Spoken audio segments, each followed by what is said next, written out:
สวัสดีท่านผู้ชมทุกท่านกันด้วยนะครับวันนี้มาอยู่กับทางเบิร์ดทีซีวันนี้เราก็มาอยู่กันในโหมดแรงในแมปแดนชำระบางไม่ต้องขึ้นสูงไม่สูงตรงไหนวะ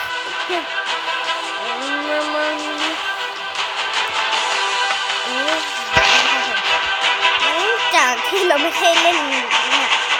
เดือดล่มไปนานความจริงก็ไปซุ่มเล่นมานานแล้วแต่ก็ไม่ได้อัดลงมาดู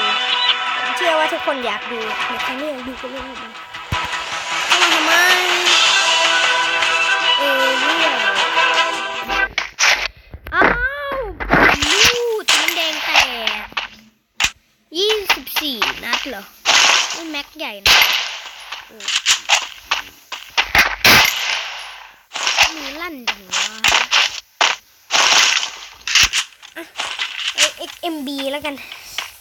พี่ครับมัน XM8 ไม่ใช่เหรอครับเรื่องของตู้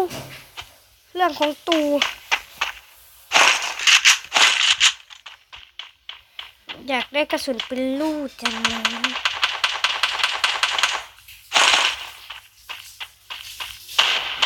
เกมนี้เหมือนจนยังวะ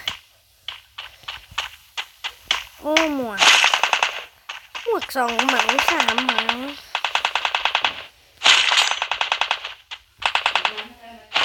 พวก2 เปา 3 งามไส้ชาร์จไหมได้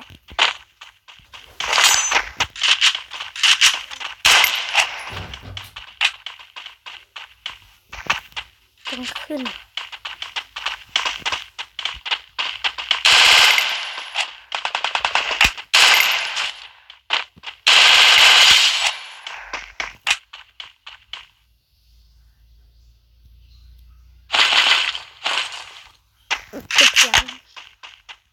คูณ 2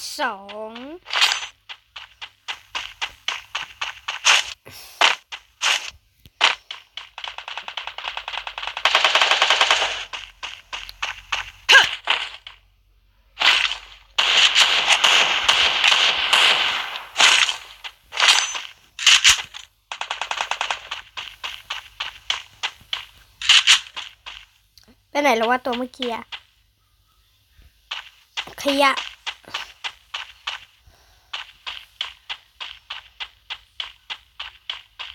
ก็มาดิครับ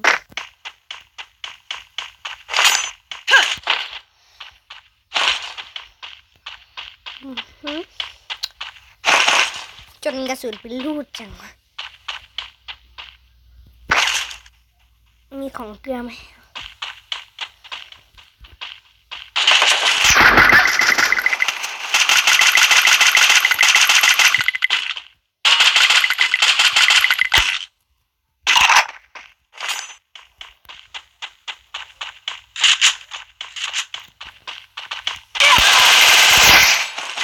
ระยะนี้ลูก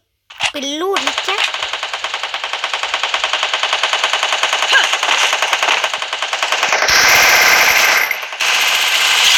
เป็นลูดไปกลัว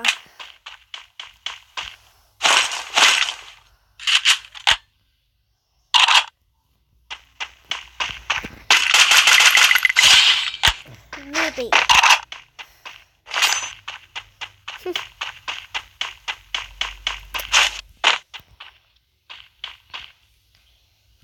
ไม่เก่งไม่โม้โหดอยู่แล้วไม่โม้เยอะนะครับ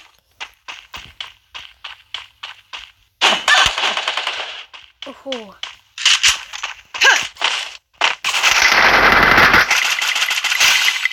โอ้ลากหัวไม่ขึ้น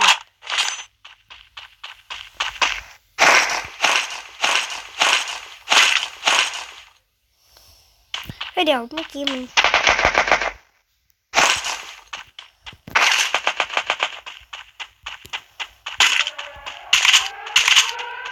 เรียบร้อย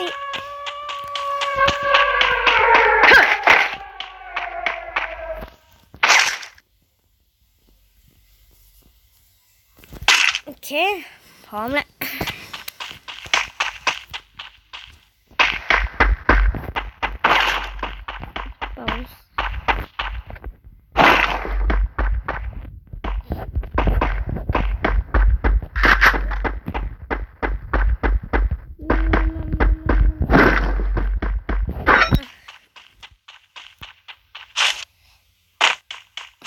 รมาดูช่องผมก็คงไม่เป็นไรหรอก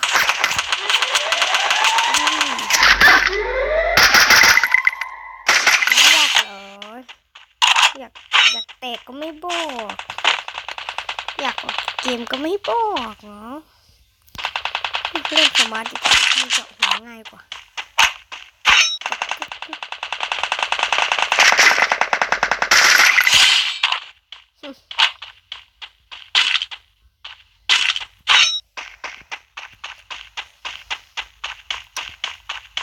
โอ้โห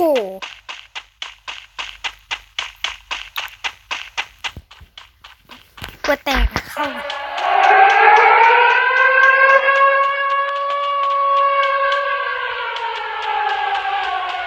หาบ้านอยู่กันแล้ว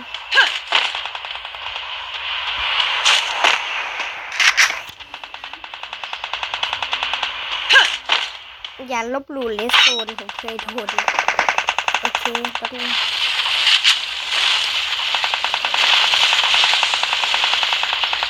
มันก็ยิงดีจัง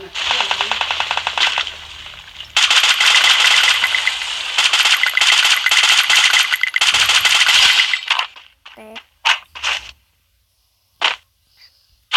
กูกะจะเปิดหัวจะเปิดไม่โดน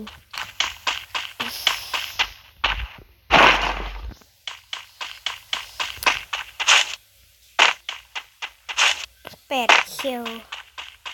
น้อยอ่ะเมืองนี้มีแค่นี้เองเหรอ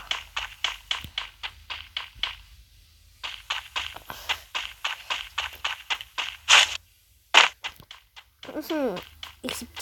17ตานี้จะได้สักกี่คิวเนี่ยขอให้มันไม่คิวกันเองแล้วกัน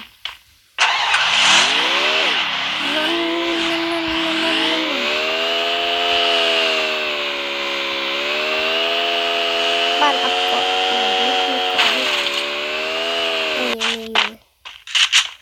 ไหนดูสิชืบเรียบร้อยก็4 หมวก 3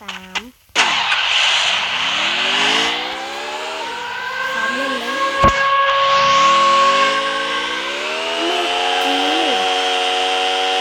คนอยู่แถวทุ่ง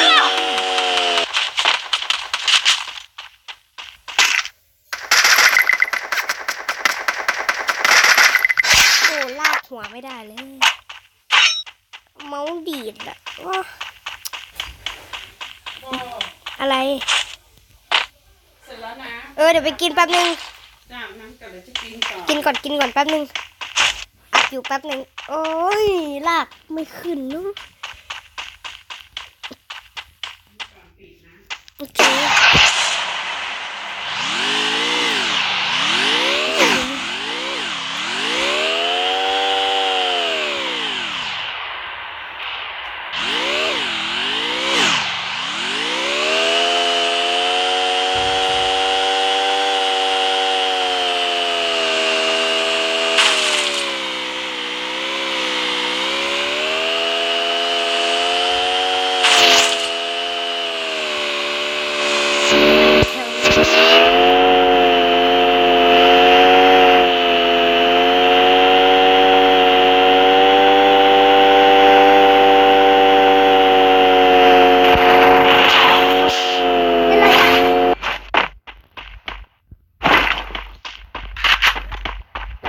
เป็นไรอ่ะอยู่ดีๆก็บินได้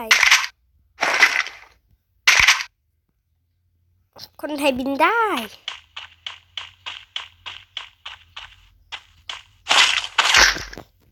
ชื่อมันใครยิงวะไม่ได้ยิงครับผมชน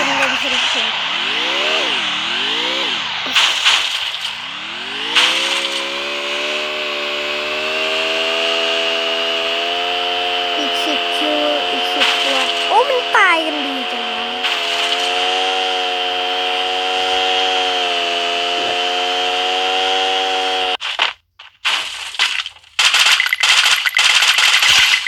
ไม่กดหัวดีกว่ากลัวมันหาว่าโปโอ้หมวก4มาเยว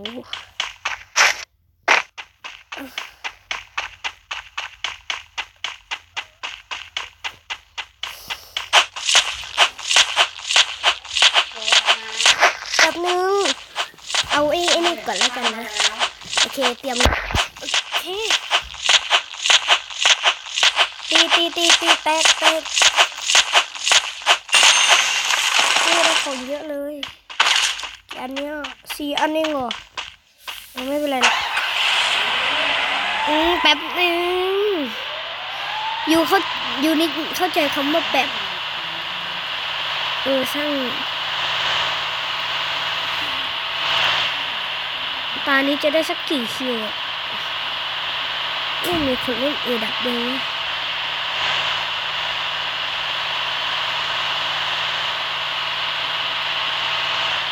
เขาโดนหน่อยแล้วกัน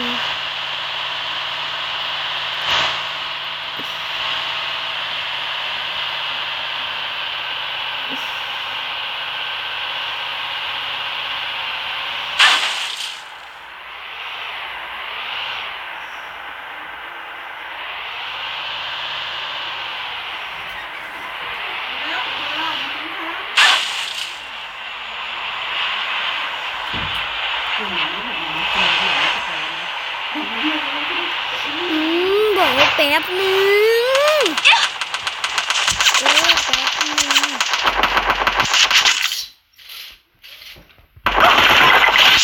แต่ไปดิอะไรก็ได้ดิ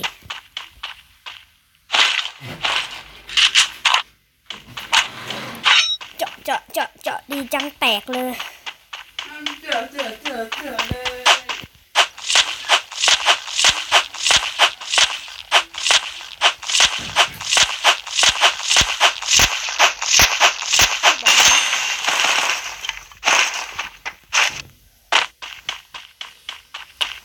เจาะก็ล่วงอยู่นี่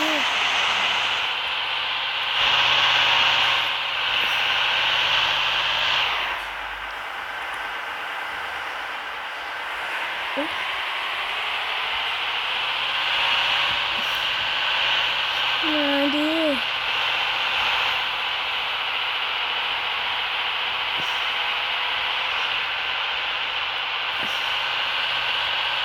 3 ตัวมั่วหน้า5เกาะไหนแล้วชิบโอ้เกาะเขาหมวกขาวอย่างหนาเลย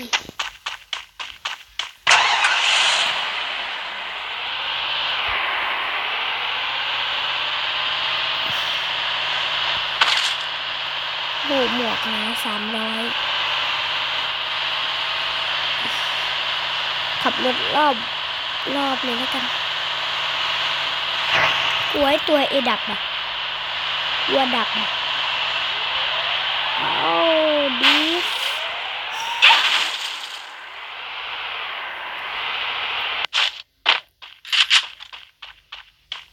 เดี๋ยวเมื่อกี้มันเห็นอะไรบางอย่าง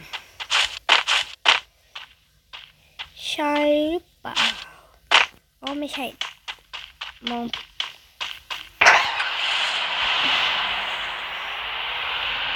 ใช่หรือเปล่า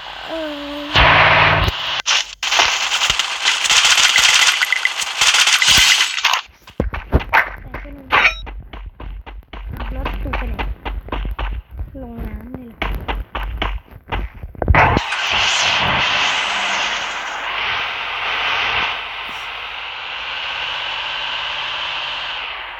ขับรถหาคนโอ้ย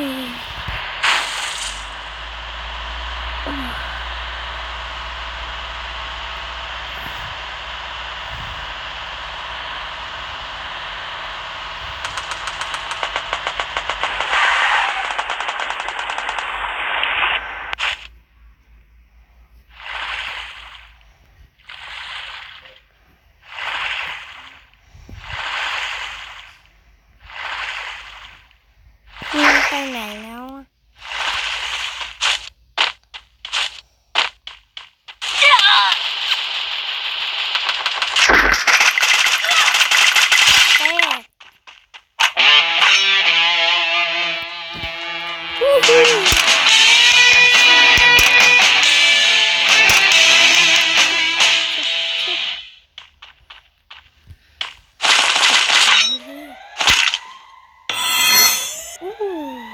สำหรับวันนี้ก็จบไปแล้วนะ